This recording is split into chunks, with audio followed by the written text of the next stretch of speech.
Hello, and welcome again to the Sport Leadership Accelerator. And today I'm really excited about my conversation with a colleague of mine for a number of years when I was at Usport. She's the chief sport officer at Usports. So she oversees the whole regulation of sport as well as a number of the national championships that take place on an annual basis. But she has a really interesting career path. And so I'd like to welcome Lisette Johnson-Stapley, or Stapley Johnson. Johnson-Stapley. Johnson I get that Stapley. question all the time. Yeah. Thank you, Yeah. Peter. But welcome to this. And, you've had a long, successful career in a lot of different areas in broadcasting, running the FIFA Women's World Soccer Championship, and a number of other stops along the way to Mhm. your current position. So maybe Lisette, you talk about your career and how you got involved in sport. Yeah, great. Thank you. It's great to be here, and I was really excited to be talking about my journey. Um, yeah, when I was in high school, like everybody, and back then was grade 13, right? I wasn't sure what I wanted to do. And so, as they always say, what do you like to do? I really liked numbers, I liked math, and I love sports. I grew up in the country. I come from a farming family, and I just love sports like everybody else did. So, one of my very close friends who was a teacher at my high school, Regiopolis Notre Dame, said to me, well, what about sports administration? I said, what's sports administration? And Laurentian University, and where would that be? And Sudbury, where's that again? Oh, it's cold, right? Okay. And so, yeah, I made my way up there, and then I received an internship with Fair Play Canada that was in Sport Canada. And really from there, it was all who I knew, and made my way through sport that way. Were there any specific mentors that you kind of latched on to? And talk about, when you got to Ottawa, you obviously you had the opportunity to reach out to some pretty experienced people in the national sports scene. Yeah, So, I'd say, it started off obviously with my boss, and then at Sport Canada, just meeting other sport leaders, and then friends. I met through meeting people in sport. I managed to, meet more people. I stayed in contact with them. And then I had a friend that said to me one day, why don't you know that the Olympics, they take volunteers, and the Pan American Games are coming up in 1999, and why don't you get on the mission staff? I'm like, what, that exists, really? And so I applied, I got in, and that's where I met the best friends of my life and who were sport leaders. So one of them was Carolyn Hudson, and she was the executive director of Ringette Canada, and she went on to do some really great things in sport. And Dina Bell LaRoche, who's with Sport Law and Strategy Group, Mary Fraser, who worked on the Vancouver Olympics. She was at Freestyle Canada, and just stayed in the contacts. And then I kept with my internship. I managed to roll over into a contract and went to the Sports Center when the Sports Center was big in Gloucester, just outside Ottawa, and met a whole bunch of sport leaders because all the sports were all together. And I just stayed in contact with people. And yeah, and then it's what Olympic mission staff was that so. in the early days? Yeah, so at the 1999 Pan Ams, it was all athlete services and communications, and I went in as a volunteer for communications. So I was a media attaché. So I worked with the broadcasters, so that was my real introduction to them, and with all the athletes. And then after Pan Ams, I then applied to the Sydney Olympics in 2000 and ended up on the mission staff there. Then with the Salt Lake City Olympics, the mission staff, again, the communications, which then, helped me pave my way into Own the Podium, and then broadcasting with CTV and Rogers and FIFA World Cup, and now Usports. So the broadcasting component part, that's a huge area and really important, especially in these times where media is kind of less focused in on even the local sport media and so forth. It's more on the professional side. And even on national sport, although we get a lot of exposure on streaming, Mm-hmm. uh, you know, uh, mainstream television now is kind of changed more into the pro area. Maybe you talk about your journey within the broadcast area, and what were some of the opportunities and challenges that you had during that portion of your career? Yeah, so when I worked in my early days, I was the marketing communications director with Softball Canada. That's where I really got my start in sport. And it was so difficult with sponsorship and television, to get their attention. And then, so it was constant working. And I remember envying so much the folks at Hockey Canada, thinking, how do you do it? How can we do it? And then softball got into the Olympics, and we had such great athletes. And then that's when Haley Wickenheiser played for Canada in the 2000 Sydney Olympics. And just as I got to know the athletes better, and then Haley and her leadership, I was really trying really hard to give them more exposure. I valued all their training, and just the little exposure they got back, and little sponsorship, and yet they tried and they worked so hard. And so and then as my career went on and I was working on the podium, and naturally with the Vancouver Olympics, there was a lot more exposure, right? CTV and Rogers were partners of VANOC and On the Podium in Sport Canada. And that's when I started discussions with them. And because of my work at the Olympics, I really tried so hard to work with CBC and Radio-Canada and other media to try and give as much exposure to the athletes as possible and try and tell their stories. But when I ended up, when I was working On the Podium, I had the conversation with a couple of producers, Rick Chisholm and Alon Markovich. And I said, they said to me one day in a joke, hey, it would be so great to have somebody like you. And that was, I think, in the summer of 2000 and I forget, I think maybe it was 2007, 2008. And it wasn't till a number of months later, I was working on something and I thought, I'm going to send them a proposal and tell them what I think they need to do for athletes for the Vancouver Games. And they loved it. And I got on a call and I ended up creating myself a position with them. And what was really interesting is that Keith Pelly, who headed up the broadcast for Vancouver, the whole team, I remember him coming in after I was hired and he said, listen, we need to tell athlete stories. People don't understand, the general public doesn't understand an athlete's competitive life. So you compete for 6 days and you get one day off or a morning off. And he said, we've got to tell the human interest part of it. And I was like, finally, somebody wants to do something really good for athletes.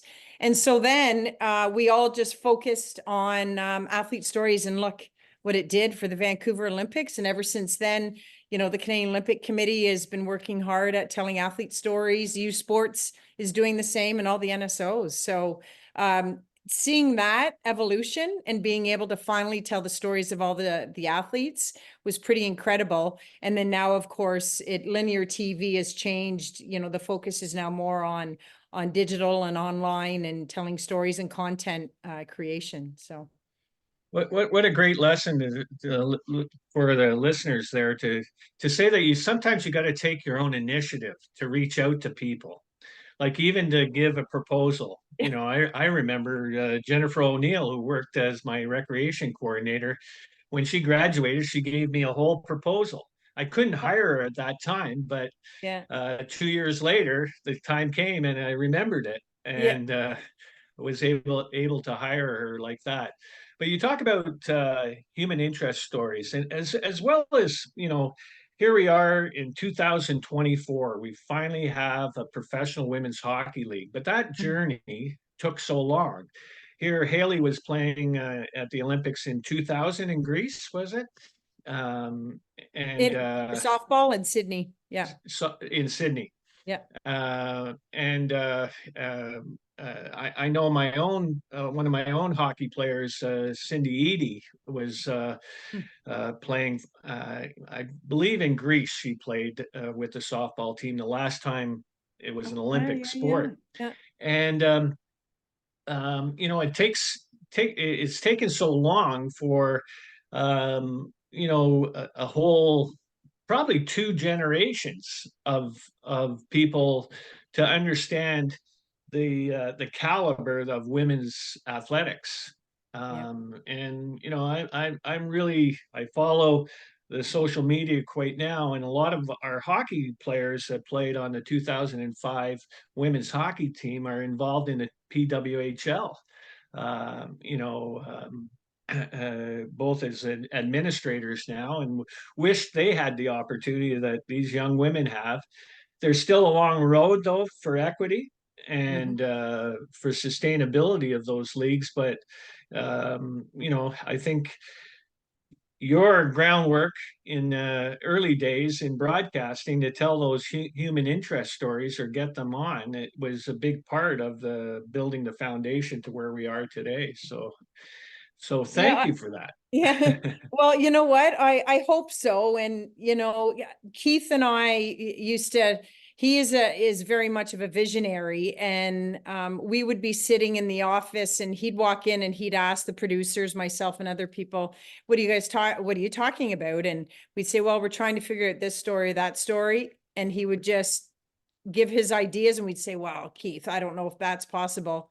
But as a visionary, you have to make the impossible possible. You don't get into the weeds. You don't ask how you're going to do it, just what you got to do. And so he totally, forced us to try and figure that out, and ensure that all the stories, males, men and women, were being covered. And you talk about the PW, like, look at it now, right? They're sold out crowds. And I did some work with when it was called the Canadian Women's Hockey League, a number of years ago, before I did the FIFA World Cup.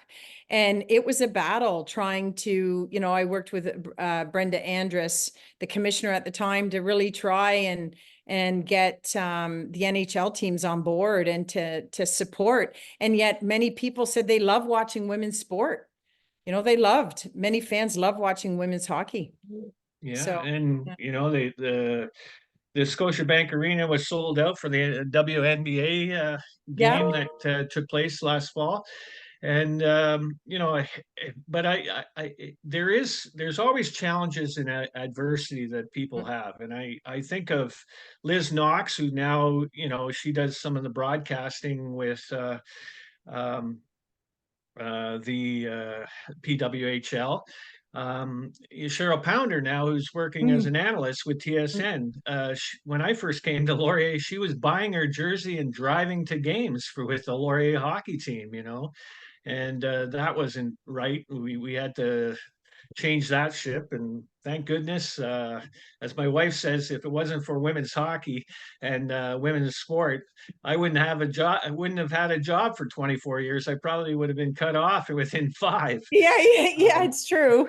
but and Ashley Stevenson, who just got nominated into the Baseball Hall of Fame Mm. and is Mhm. now a coach with the Blue Jays. I saw all her struggles, when they were here at Laurier as a student, her trying to, as an athlete with the national team and so forth. There's a lot of struggles and adversity for women in sport along the way. What were some of the challenges and adversity that you came that, you had to learn from? Yeah, I even though I'm grateful and blessed for the career that I've had, definitely have gone through adversity, definitely made mistakes. It's how we all learn, right? And adversity just keeps you trying to move forward. When I started my career out of university, I knew I was getting into I was getting into a man's, what was then a typical man's world, right? In sport.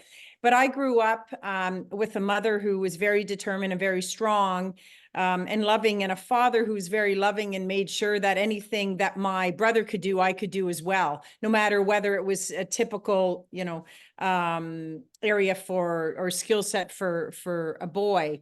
And so I knew that I would have to make sure that I communicated, and that I didn't just sit back in a corner. And if I felt very passionate about something, that I needed to vocalize. I also knew I had to prove myself too, right? And to get up and to make my pathway. I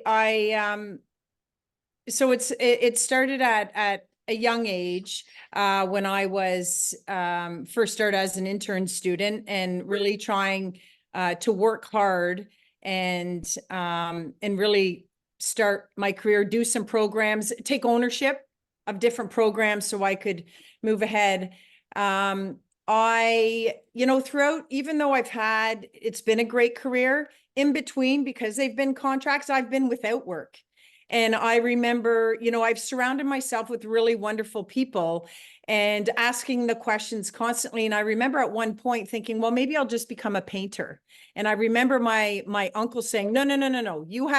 You're on this earth to do something positive. Look at your past, look where you've been, what makes you unique. And I just, I'm bilingual. I hope I'm good with people. I think I am. Relationship building, and just trusting in people, but surrounding myself with key people is what I felt like I had to do. I when I went from sport, and as a woman, I then had children, right? And so many, I find, and I've spoken to some athletes who, and coaches who felt, oh, I can't do both. And I always say, but you can, if there's a will, there's a way.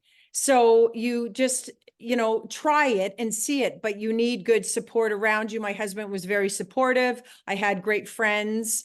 My mom was very supportive. So I knew that I had support going that way. So that ability to balance with children and become a mom. And then I was worried that, oh, if I stepped out of it for a little bit, I would never get back in. But I have strong faith, and I just trusted in the process. But yeah, like I said, with respect to my relationships, so each of my careers that I've had people come forth to me and say, would you be interested? But that's because I kept all my relationships. I had to, as I told you, when I was on the podium, I had to take that step forward. And that was pretty gutsy of me, because it was broadcast and it was men. And, but I knew, okay, what makes me different? What have I done? This is a first for them. What gaps do I think perhaps they would have? And that's how I ended up doing the proposal to get there. But it was difficult in between. I had to be the one to go out. I couldn't sit back and let other people necessarily come to me. I had to make sure I kept all my relationships. And I had to prove myself, right? Constantly. And, but honesty, being honest, being humble. Look at Haley Wickenheiser. She's a prairie girl, but she is the most humble person I've ever met in my life. And look how successful she has been. Yeah, I remember her playing against my daughter when she was with the University of Calgary, and my daughter was playing a Laurier, her idol playing. It Yeah. would be like me playing against Gordie Howe, that's how Yeah. old I am. Yeah. But my son made me at before the game go to Best Buy to buy a EA video game, sport, hockey, Oh, NHL 2000, whatever it was at the time, probably around 2010.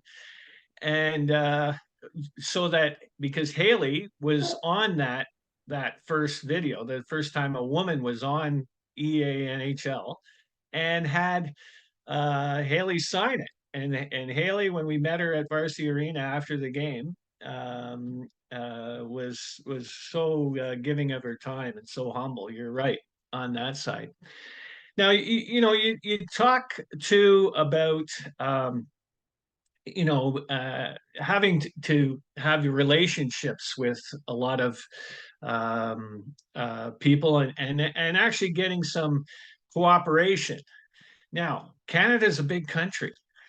You've got all kinds of stakeholders that you have to do in your job as a chief sport officer. You've got a group of athletic directors that should be cooperative, but they're competitive because that's their background. And they and to get that kind of and there's differences between the East, Quebec, Ontario, out west, and so forth. People have different perspectives. How do you herd cats Yeah. in your And job? Peter, that even started way back when I was with Softball Canada and the different membership right across the country. But and then when I worked at On the Podium, I had 4 different bosses. I had Sport Canada, I had the COC, I had Vancouver, and I had On the Podium. And of course, all their needs were all very different. And one of the things that I learned earlier on is how to manage people, how to understand people, how to understand how people tick, how they think, and what their needs are, to help me manage expectations on how I had to deal with them. And when we hosted the FIFA World Cup, the Women's FIFA World Cup, what I remember our boss Peter Montopoli would say, "Why is it that that Moncton? How is it that the sales at in Moncton are just so slow and so delayed?" And it was like, "Well, Peter, that's because it's Maritimes."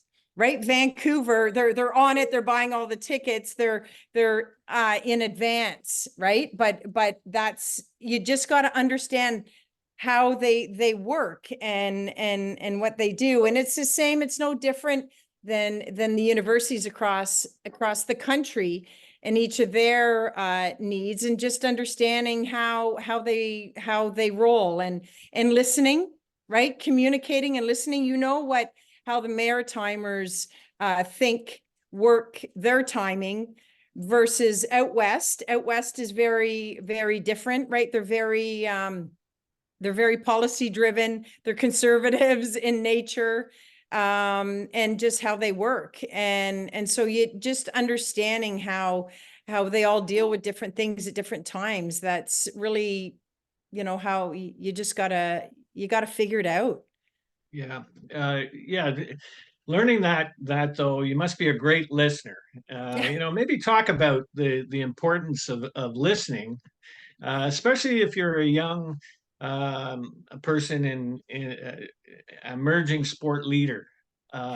Listening and being aware of your own strengths and weaknesses. So maybe speak to that. Yeah, and you're right. Like listening, we've got 2 ears, right, in one mouth, but listening is the key. But you also got to be mindful of the balance between listening and actually taking action, and talking too much. And I think with experience, when it's time to take action on something. And we go through it, and you'll understand very much. Governance is all like very important now within sport, right? And you need membership input, you need feedback, you need all that. But there comes a time where you've collected enough of the information, you've collected enough of the feedback, you've collected enough of people's opinions. And my approach all the time now is, what is the impact on you? Because what's real to someone is not real to the other person. And then how someone interprets something is so different than the other. So now the approach is really, what is the impact on you? What is the impact on you? And you got to rely on experts and working with experts in certain fields to determine what action you need to take. So governance, there's lots of governance experts out there now. You have to tap into them. Events, there's lots of event experts, right? Ones that have done international versus, just domestic. And there's experts out there that can really help us guide. So I say, and tap into those that you really respect and and be open to the different opinions. But then that has to, at some point, you've got to make a decision on something. Right.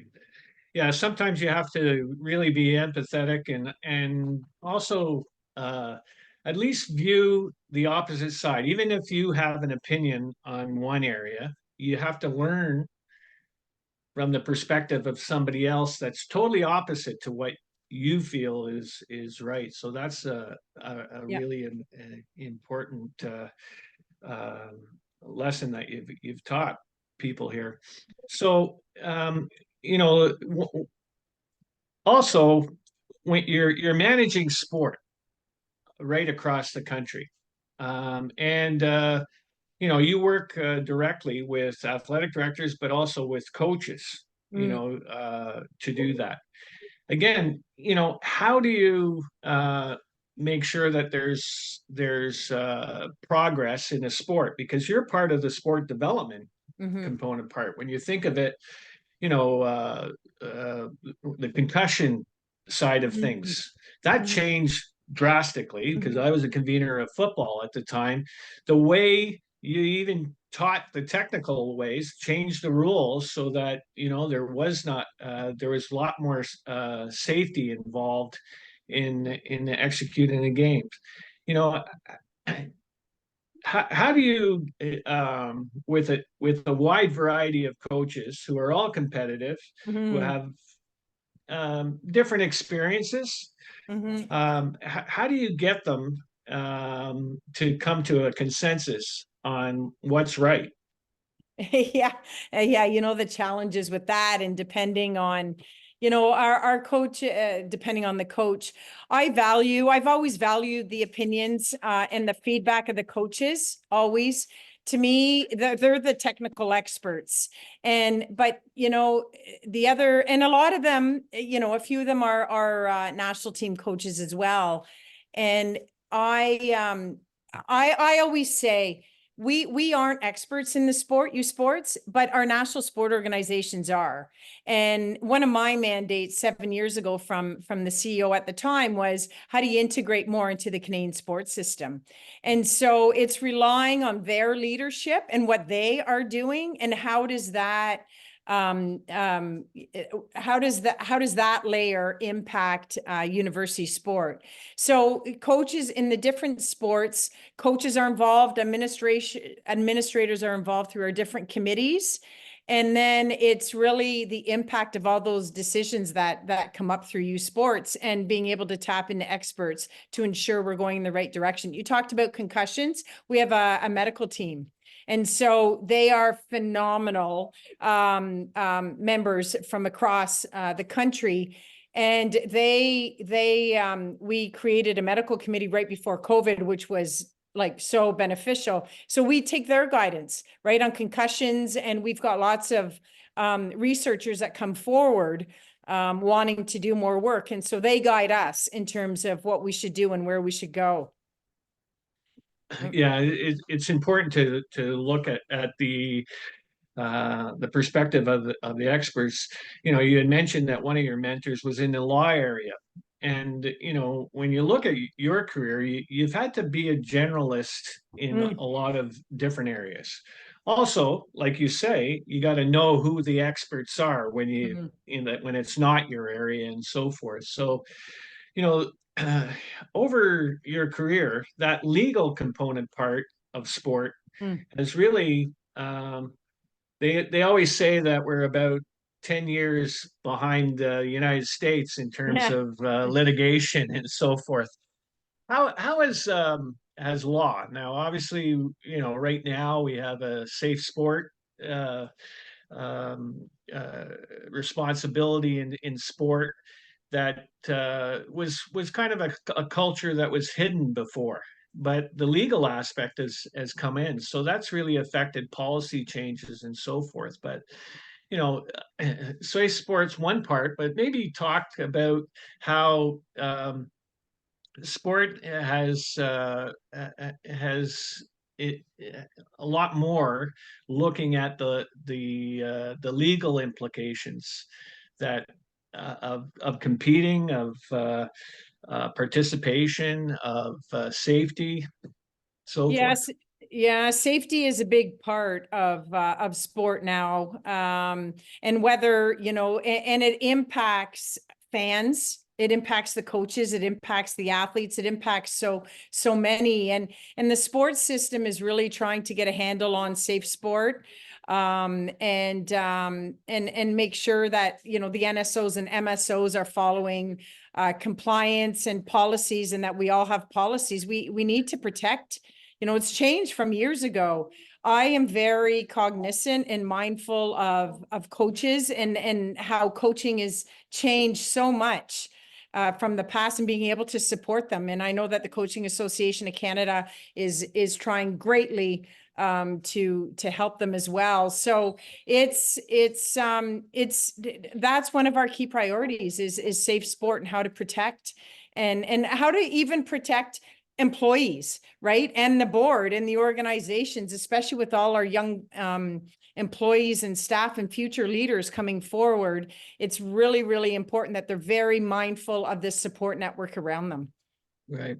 Well, I Yeah, think it's really important to culture. Like, there's very. culture Yep. right on the sport team, but there's Yep. culture in an athletic department. There's culture in your office that's there. That's a really big, important part of it.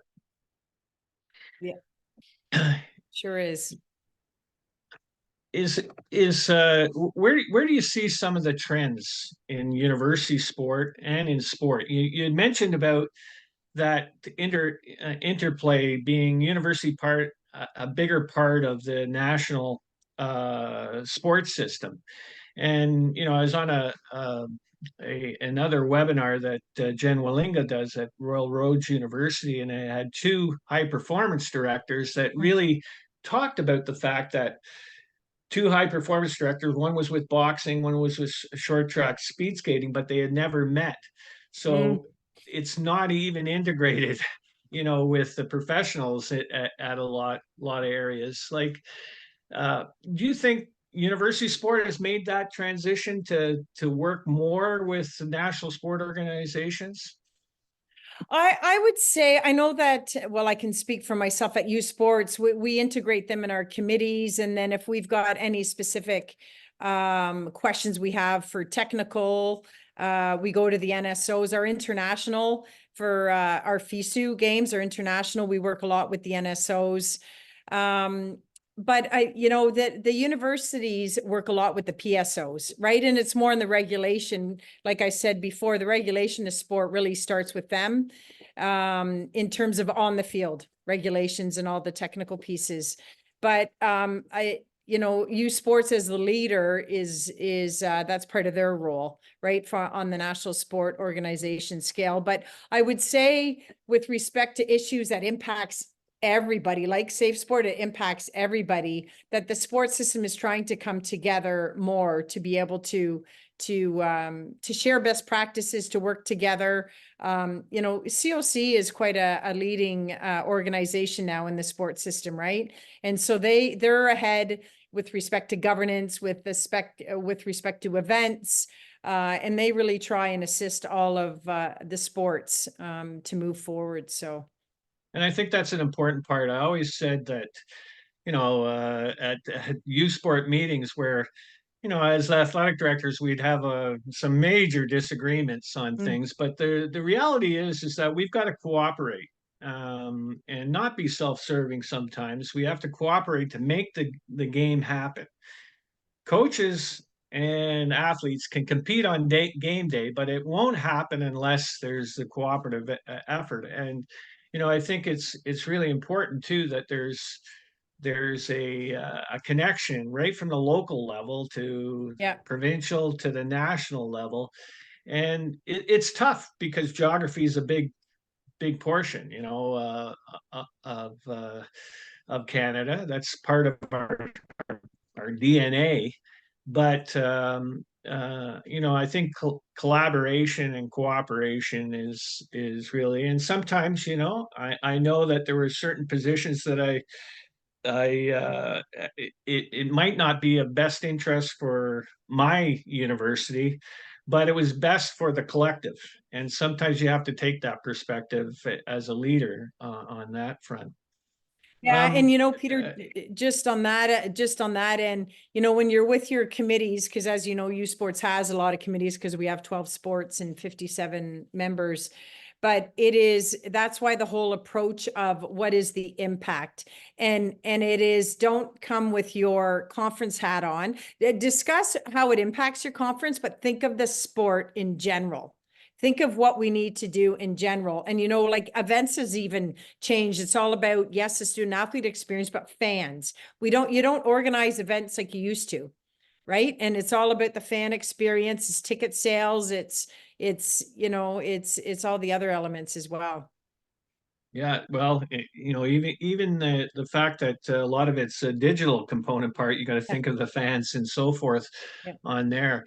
You know, how has U Sports tried to engage fans a lot more? That's been, an age-old question even throughout my career, where because of the digital age, people don't tend to come to games. What are some of the things that U Sports done to try to engage people more in person? Yeah. And Yeah.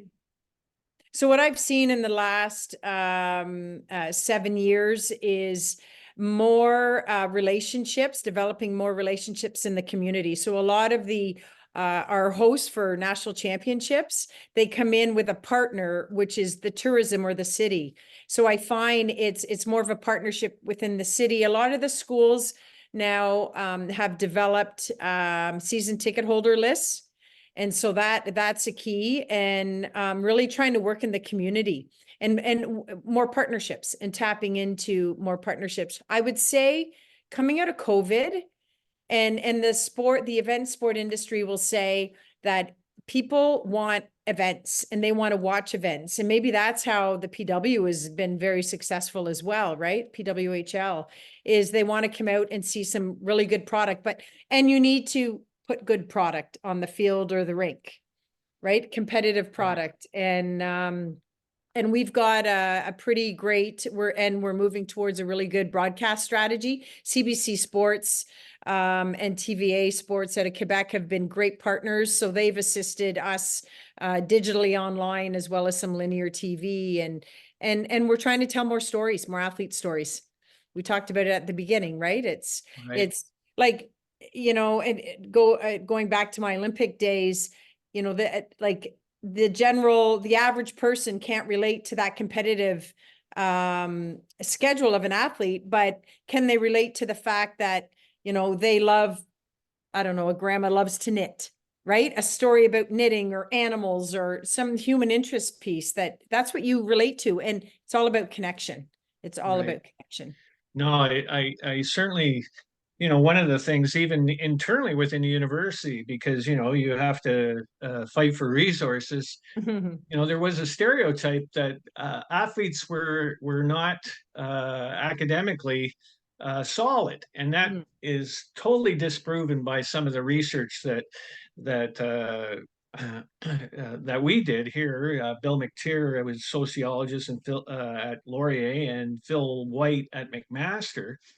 They took a look at our athletes over a 15-year period with all the institutional data, and our student athletes had a 6% higher graduation rate than a non-athlete within Wow. Laurier. And when I told that even internally to academics who were complaining that there was capital money going to build a new facility, my response would be, here's what our athletes do academically, and B, they're an arm of the recruitment to the university, and all the tuition revenue and government grant doesn't come to the athletic department, Right, right, right, on right. that side.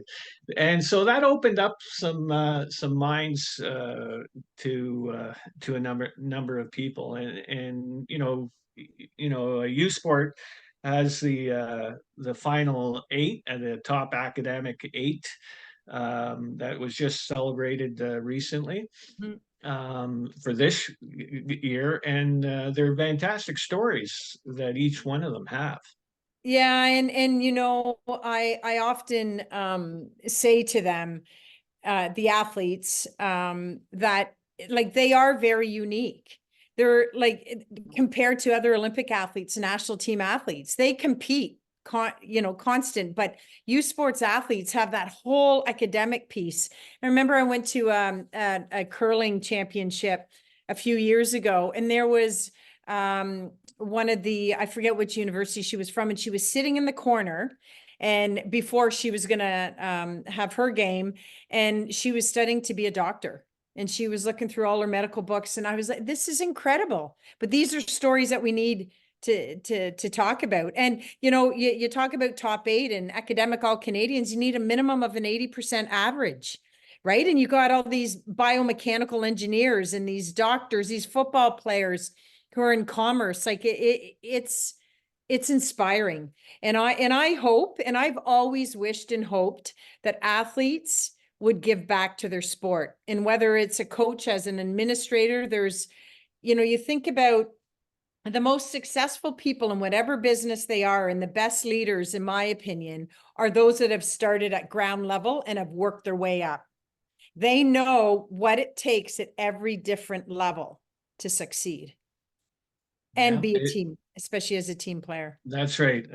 One alumnus, Paul Gianelia he lives in Cochrane, Alberta right now, but Mm. he built the Confederation Bridge. And he says that he runs his construction projects just like his coach Tuffy Knight did, in that way, a lot of the same ways. Yep.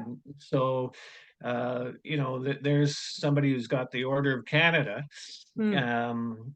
for the accomplishments he's done and done that.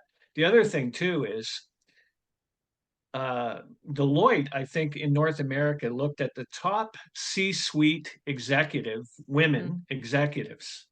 55% of those people run either a CEO, CFO, chief marketing officer, that were women. 55% of them were former student athletes. Wow. That's So incredible. that speaks to the leadership Yep. qualities that comes through sport. Well, this has been a great conversation. Two Mm. things that I want to sort of end off on. Any advice for an emerging young woman, young man who wants to strive in sport management or recreation management, both at a university, but even in a national sport area and a lot of other areas that you've touched upon in terms of broadcast, Olympics, so forth. Any Yeah. advice you have for them? Yeah. I would say, if you have a dream, you hear that often, follow it. Don't ever think that you can't do something. Don't let fear paralyze you. Take a risk. You have to move out of your comfort zone, and it's all about risk and just trust. I said, I have some strong faith, and when I look back on my career, things fall into place how they should. Keep your relationships, be honest, always be honest, be kind.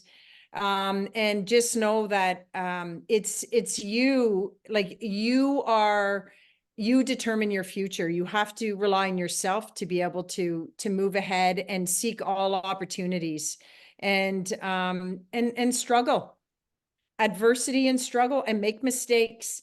And don't worry about being honest about making mistakes. It's how we learn. Everybody makes a mistake, but you get over it, you learn, and you move ahead. Yeah, that's a really good lesson. It's one of the things. I took a course in neuroscience Oh. on flow, Mm. and the first phase of flow, there's four phases. The first phase is struggle, and Mm. it's actually your brain trying to focus in on the problem itself. Mm. And you have to release from that by taking a walk or whatnot, Yeah. although your brain is working out the solution to go through and get into the flow state. And you do that only for about 90 to 120 minutes. And then what do you do next? You do active recovery. And in active recovery, it could be exercise, it could be breathing exercise, it could be just taking a walk, doing the dishes, and so forth. Again, your brain is working. So that continuous learning has to take place also. But the struggle component part is where a lot of people quit. Yeah. What you have to frame it is that you're just getting to that area of solving the problem. And And and it's when it's tough that you must not quit, right? that's It's that's right. and the mindfulness, and I think at different ages, I do, and you and I have spoken about this. I do lots of mindfulness now, to your point. And when there's something that you're struggling with, you always have to think, what is it that I want as my output? What is my outcome of this? And then you have to work backwards. Events, everything I do, I work a lot backwards in where I want to get and how I'm going to get there. So, yeah. Yeah. And what about mentors or people that you could look up to on that? Any advice for our audience on mentors? Yeah, I'd say reflect on who is currently in your life and who has been, and reach out. And usually somebody knows somebody else that contacts somebody else. But it's really, I found that I always pulled towards confident people in each of the different areas that I've worked at. You know, and you just tap into how they got there, and you watch them, you observe, you have to observe. You know, in university sport, there was a gentleman that you know, was always, I knew he had my back. He was a great mentor, and I, you know, watched what he did, and he had a pretty good career at Laurier, and now he's doing some great stuff. So, but it was people you could trust and ask the questions, you know? Yeah, no, that's an important uh, lesson for people that's there. Yeah. Last question. What is success to you? Mm, that is a great question. Um, Having made a difference. If you make the impossible possible, yeah, just having made a difference. I believe we're all on this earth to make a difference in the areas that we're in, a positive difference. What a great answer. Mm, It's been a great conversation. And I gotta say, I learned a lot from you as a mm. colleague over a number of years.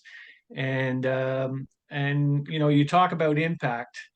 You know, you've made a tremendous amount of impact on Usports. I know that in your previous career, although I didn't know you, that you made an impact in those opportunities that you came along your career journey. And you know, I really thank you for sharing your wisdom with the next generation of sport leaders here on the Sport Leadership Accelerator. So thank you very much, Lisette. Thank you, Peter. It's been a pleasure. It was great. Thank you.